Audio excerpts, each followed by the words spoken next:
السلام علیکم students, 6th class کے بچوں، میں آج آپ کو حکایات جو چیپٹر اس کے بارے میں آپ کو سمجھاؤں گی، یہ پڑھاؤں گی آپ کو۔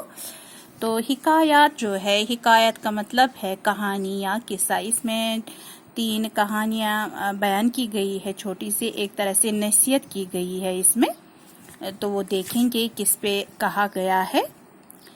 2 دوست جنگل کے راستے سے گزر رہے تھے، سامنے سے ایک ریچھ آتا دکھائی دیا۔ تو کہتے ہیں 2 دوست کہیں جا رہے تھے، تو وہاں پہ انہوں نے کیا دیکھا؟ انہوں نے دیکھا کہ دور سے ایک ریچھ آ رہا ہے۔ ایک دوست نہایت پھرتی سے درخت پر چڑھ گیا۔ اب یہ ان میں سے جو جا رہے تھے، ایک دوست جو ہے وہ پھرتی یعنی تیزی کے ساتھ درخت پر چڑھ گیا ریچھ کو دیکھ کر۔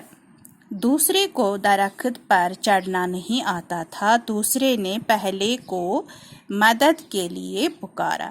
اب دیکھو، یہ جو دوسرا دوست تھا اس کو نہیں آیا پیڑ پر چڑھنا، اب اس نے مدد مانگی کس سے؟ جو اس کا دوست تھا۔ پہلا اور اوپر چڑھ گیا۔ تو جب یہ دوست جو تھا وہ اور اوپر چڑھ گیا، کیونکہ وہ یہ کیوں چڑھ گیا اس پر درخت پر؟ تاکہ وہ یہ سمجھ رہا تھا کہ ریچھ اس کو کھا نہ جائے۔ پھر کہتے ہیں تب دوسرے کو ایک ترکیب سوچی۔ اب جو دوسرا جو تھا جس کو چڑھنا نہیں آتا تھا، اس کو ایک ترکیب کیا سوچی؟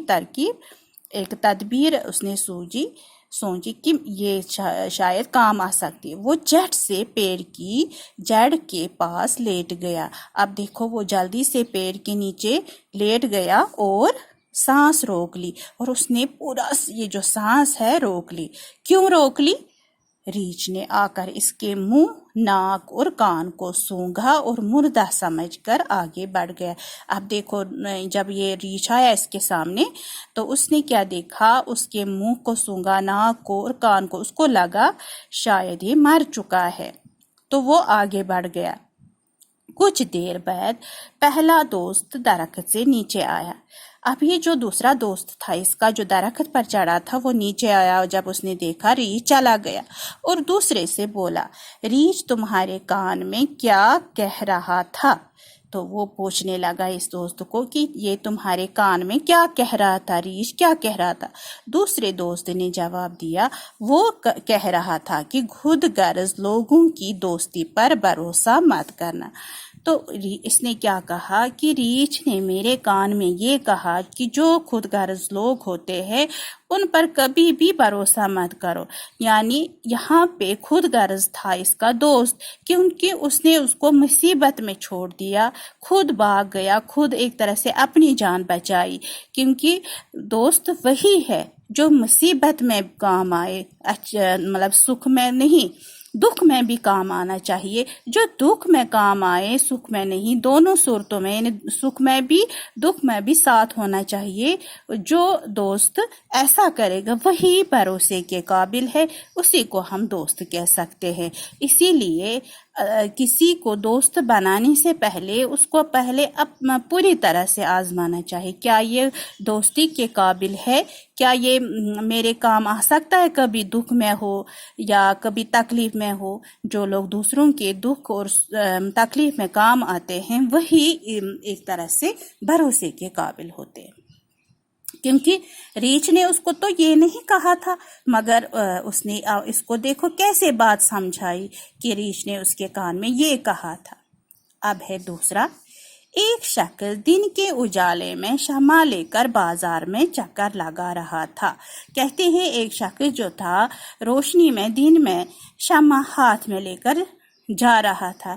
اب دیکھو، یہ حیرانگی کی بات ہے کہ شمع کو ہاتھ میں رکھ کر جلا کر، کیونکہ سورج کی روشنی کے سامنے شمع کی کوئی اہمیت نہیں رہتی ہے، وہ تو اندھیرے میں ہی اس کو شمع کو جلایا جاتا ہے۔ اب دیکھو، یہ شخص بازار میں شمع لے کر جا رہا تھا جلا کر۔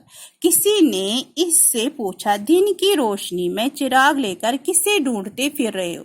اب کسی نے اس کو پوچھا، کسی شخص نے، کہ تم کیوں اس وقت شمع لے کر، یہ چراغ لے کر کہاں جا رہے ہو، کس کو ڈھونڈ رہے ہو؟ اس نے جواب دیا میں آدمی کی تلاش میں ہوں مگر وہ نہیں ملتا۔ اب وہ شخص بول رہا تھا کہ میں اس انسان کی تلاش میں ہوں جو سچ میں انسان کہلانے کے لائق۔ اس شخص نے یہ سن کر کہا کہ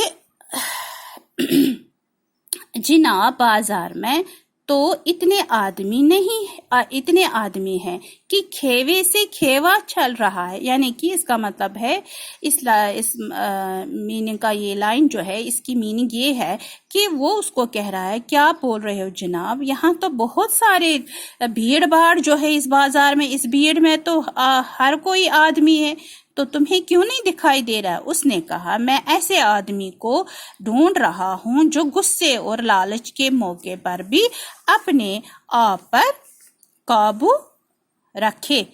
تو اس شخص نے کہا ایسا آدمی تو کم ملتا ہے۔ اس نے کہا مگر مجھے ایسے ہی آدمی کی تلاش ہے۔ اب دیکھو اس نے کہا کہ اگر بھیڑ بھاڑ ہے بازار میں مگر مجھے وہ آدمی چاہیے جو غصے کے وقت اور لالچ کے وقت اپنے آپ کو قابو میں رکھے، کیونکہ اکثر ایسا ہوتا ہے ہر انسان کو غصہ چڑھتا ہے، مگر غصہ اگر کسی کو آتا ہے اس سے بہت نقصانات پھر ہوتے ہیں، چاہے اس کا اپنا نقصان ہو یا دوسرے کا بھی نقصان ہو، کیونکہ یہ شیطان کی نشانی ہے۔ شیطان گھس جاتا ہے دماغ میں جب کسی انسان کو غصہ آ جاتا ہے، پھر وہ غلط کام کر لیتا ہے۔ اور لالچ جو ہوتی ہے، انسان کی لالچ جو ہے کبھی بھی ختم نہیں ہوتی ہے، وہ کنٹرول نہیں کر پاتا ہے اپنے طمع کو، اپنے خواہشات کو، تمناؤں کو۔ تو انسان اگر کسی انسان کی ایک یہ جو طمع ہے، خواہش تمنائیں جو ہے ایک پوری ہوتی ہے تو دوسری شروع ہوتی ہے، مرتے دم تک اس کی یہ لالچ ختم نہیں ہوتی ہے، تو وہ اس لالچ کو وہ کنٹرول نہیں کر پاتا ہے۔ اسی طرح غصہ بھی ویسے ہی ہے، غصہ انسان کو ہر وقت چڑھتا ہے جس سے وہ غلط کام کرتا ہے، کیونکہ شیطان اس کے دماغ میں جاتا ہے اور وہ غلط کام کر لیتا ہے۔ اسی لیے کہتے ہیں اپنے غصے پر قابو پانا چاہیے، اپنے غصے کو کنٹرول میں کرنا چاہیے، کیونکہ اس سے کیا ہوتا ہے جو کنٹرول کرتا ہے اس سے وہ غلط کام نہیں کر پاتا ہے، اسی لیے غصے کو پینا چاہیے۔ اسی لیے یہ شخص ایسے دن کی روشنی میں یہ شمع کی چراغ لے کر وہاں ڈھونڈ رہا تھا کہ کوئی شخص ایسا ہے جو ان دونوں سے یہ دونوں اس شخص میں نہیں ہو، لیکن ایسا آدمی اسے کہیں پر بھی نہیں ملتا ہے۔ میں آج اتنا ہی پڑھاؤں گی کیونکہ ویڈیو زیادہ ہوتا ہے، پھر اس میں آپ نہیں دیکھ پاتے ہو۔